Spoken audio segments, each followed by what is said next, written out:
How many of you have ever tried to use one of these in your life and it just didn't work out right? There's a lot more to this than you may think. You want this exactly 90 degrees and you want these sides parallel.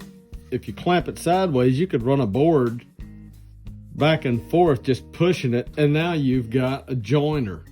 These things have so many uses. But anyway, I'll get to the point. This is a Bailey Stanley number 5. The best planes, in my opinion, are from around this time up until mid to late 1930s, because after that, then the electric tools started coming in. So what you want to do first, if you're going to set up one of these to where they're actually easy and a pleasure to work with, is you're going to want this surface flat. And by flat, I mean flat, not like the stuff you buy out of the store. You got two choices. You can do it yourself, which I'm going to show you how to do, or you can take it to a machine shop and say, I want this surface as flat as you can get it, and I want these sides parallel. When I did this one originally, I spent probably about 4 hours truing it up. And so the first thing you do is you get a flat surface. Now, you could either use a table saw, which is what this is setting on right here. The table saw deck is generally flat. There's kind of a little bit of a diagram of a plane for you. I'll take a chip breaker off. Chip breaker secured with the screw. And your chip breaker is set at a certain setting, just behind your blade, not very much. And that chip breaker edge there, down on there, if you can get it, you don't even want to be able to catch your finger on that. So there's our chip breaker. Now our chip breaker's apart. It's got the curved portion on it there. Here's your blade. And then this part right here is your frog. And here we have our lateral adjustment lever. So this does side to side, and this will take your blade and it will rotate your blade from side to side. And that's simply so you can true it up and getting it set square. Then you'll have your depth adjustment knob. As that depth adjustment lever goes up and down, it'll take this and it'll go up and down with your blade. We got 320, 400, 600. So what we're gonna do, we're gonna throw a piece of 320 grit down on this table. Now, if you had glass, you could glue it down if you wanted to. I use a little bit of penetrating oil on there because I think it floats stuff off a little bit better. All right, so I finally got it to stick. So this is what I'm doing.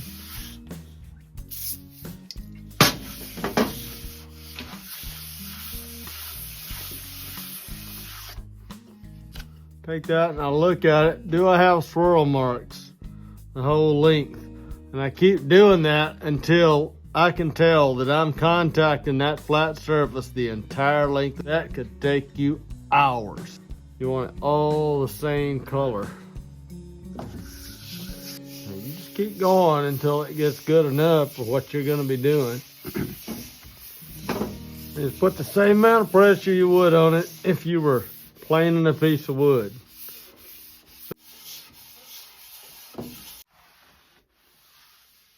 The next thing is your chip breaker. And this edge should be absolutely straight with this so that you line it up with your cutting edge, that it perfectly mates with it and nothing can get between the two of them. So you want this thing just as sharp as that other one and flat. And there's not even a burr raised up on it here. So we see that's flat. We got flat pressure across there, and that's good enough for that. Now for the blade. What you want to do is you want it sharpened like that in a radius. And you might say, well, why would I do that? Because when you're playing something off, it's gonna. So if this red line here was your surface across here, you might say, well, if I sharpen it like that, then it's going to do that. You're correct. If you sharpen this thing like that straight across, when you go to plane something, you're going to dig a trench like that with sharp edges. And then every time you try to true it up, you're going to have another sharp edge. So this, from here to there, I mean, you're only talking maybe a 64th of an inch from the tip to the corner. And then if you're only cutting from here to there with your plane, you're not even talking about a 64th of an inch. It's very small. If you want a surface really flat, then, you know, that's why we have scrapers, which is just a piece of sheet metal. And if you looked at the scraper from that end, you would take a single cut file, you'd chuck it up in something, and then you'd kind of roll a lip on the edge of that, and you'd pull that and you'd scrape across to get it flat. Different video, they use those with doing pianos way back when. The degree that I sharpen my blades to, I like 25 degrees. So when we talk about sharpening stuff, there's a couple different types of blade profiles. So you're going to look at this blade from the edge. If you've got a wheel,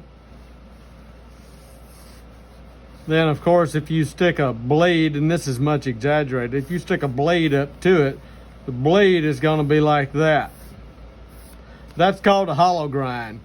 So if you were to take and put this hollow ground blade to a stone, you're going to try to take off a little bit more off of the toe, which I'm going to call the sharp point, the heel, which I'm going to call this point. And you'd take and go like so. And you could keep sharpening like that until you got down to about right here. And then once it got down to where this was about a third of the way through, you'd re-hollow grind it. All right, so that's one way to do it. And it makes it easier to sharpen because if you've got a piece of steel like that, when you go to sand it, you're only sanding a little bit here and a little bit there, and you're not having to take all this metal off.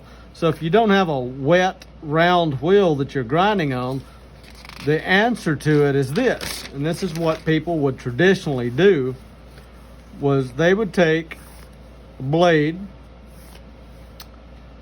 and they would sharpen it, say at an angle like that, and then they would take and they would come along, they would sharpen at another angle like that, so they're just taking off this edge. We're going to go ahead and we're going to set this up at 25 degrees. Now you could do this by hand, you can eyeball it, and as long as it cuts, you're fine. But there is a little device that I kind of like to use just to get me started, and then I'll finish it off by hand. It's called a honing guide. And basically all it is a clamp with a wheel right here. So you'll clamp your blade in the right position to get it to where you want to be, and you'll roll this wheel along your sharpening stone or your sandpaper. And honestly, I think sandpaper is the easiest way for most people to start. You said it's 25 degrees, so I'll go down here and I'll check this. And I'm going to see that I've got that set. It's about 25.5 degrees, close enough for government work. So let's go a little touch more, and we're going to go to the side now.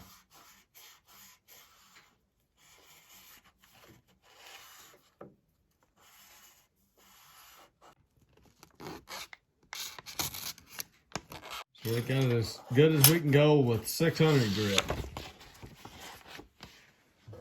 And don't wipe your sandpaper with your rag because you'll get fuzz on it. Now we're going to switch over to 1000 grit. There again, we're going to go sandpaper because most people don't have lots of money for stones and stuff like that. Now you want to keep everything clean, just like I've been saying, because so you don't have any lumps in your little roadway that you're going to drive your tool through.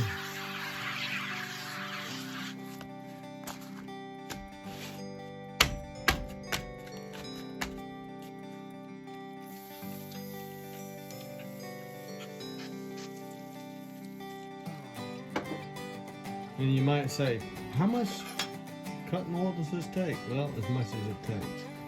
So you can either go back and you can keep going with this, or you can do it by feel.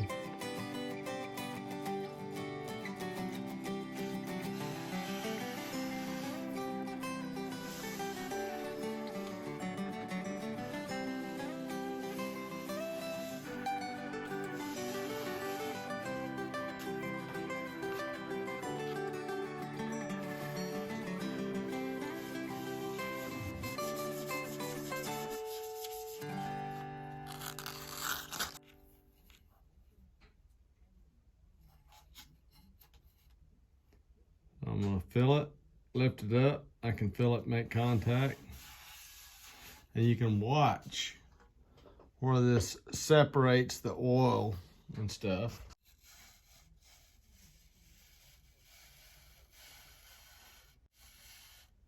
That's the metal.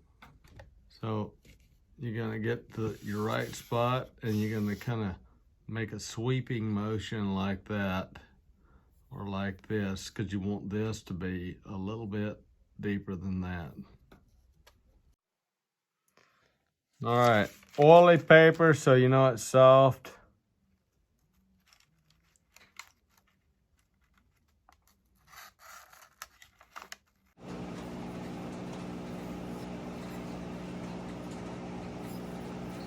Then I'm gonna lay it down flat, give it a little bit of that, and I'm done on that side.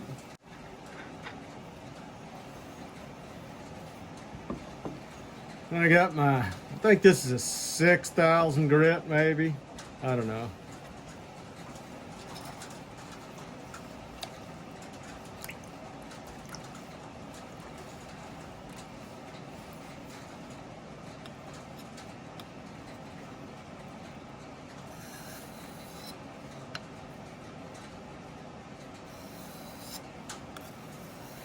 Going from left to right, start off with pressure on that side. By the middle of the stone, my pressure's here. By the end of the stone, my pressure's there. See how that's really starting to shine across there? Now I'm gonna lay it down flat.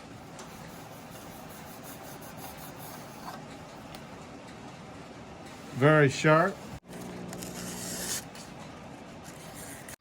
So to assemble this, put that back there, put your screw in here, and put that up here evenly. You back it up a touch, tighten our screw. Now we'll put this together. Be careful not to bump your blade.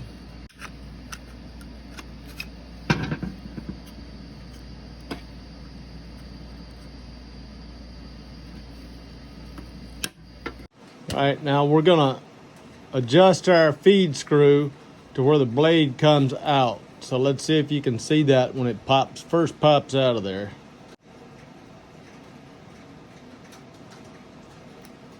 Okay, it's out. You can kind of see that line developing. If I back it off, you can see it disappear. So now we'll put that up. Our blade's out some. And then from left to right, I don't want the corner edges of the blade sticking up. You can see kind of the squared off part right there.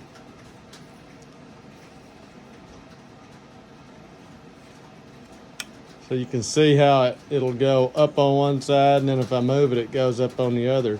So you want to split that difference and then back it off to where the corner parts of your blade on the right and left side are not sticking up, because if it is, that will give you ridges.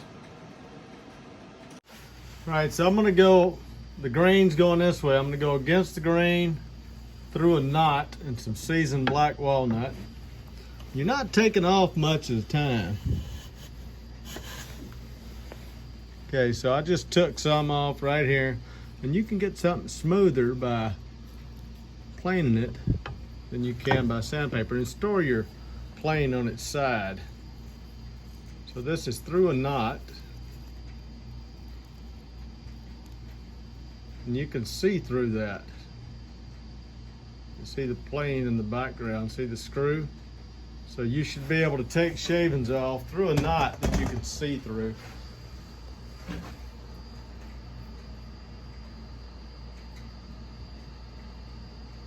And if you can do that, your plane is sharp. So if you have a sharp edge on a piece of wood, you can take it down right quick. Yeah, you can dial it down and take more, but you shouldn't be taking too much off.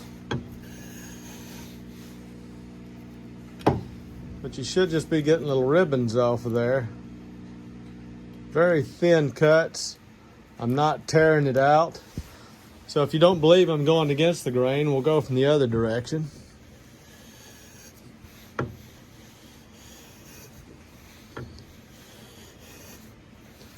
So here's a good one.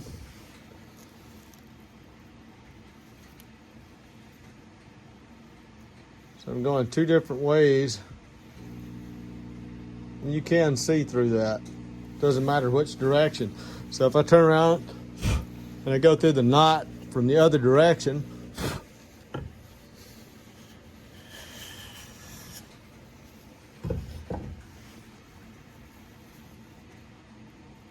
there you go. You can see through the shaving that way too. Anyway, I hope this helps somebody, and that's the way a plane is supposed to cut. Should be able to pull shavings off like that. And if you go deeper, they'll get wider, but you just take your time. Also, I hadn't spent very much time at all on this, so you want to see, what if I don't have a 1909 or 11 Bailey Stanley plane? This is a cheap Buck Brothers plane from some hardware store, I'm not sure. The fit and finish is atrocious. It's fairly flat. You can see a couple of the spots where I ran it over stuff, but I haven't even dressed it, but I did sharpen the blade on it a little bit. It's a year or two ago. So I'll show you just from something like this. You can even take a cheap plane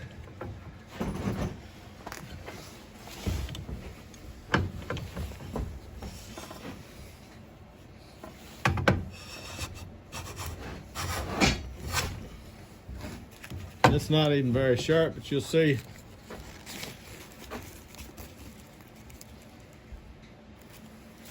right through a knot in black walnut. You basically, you know, paper thin with the grain and against the grain. And can you see through it?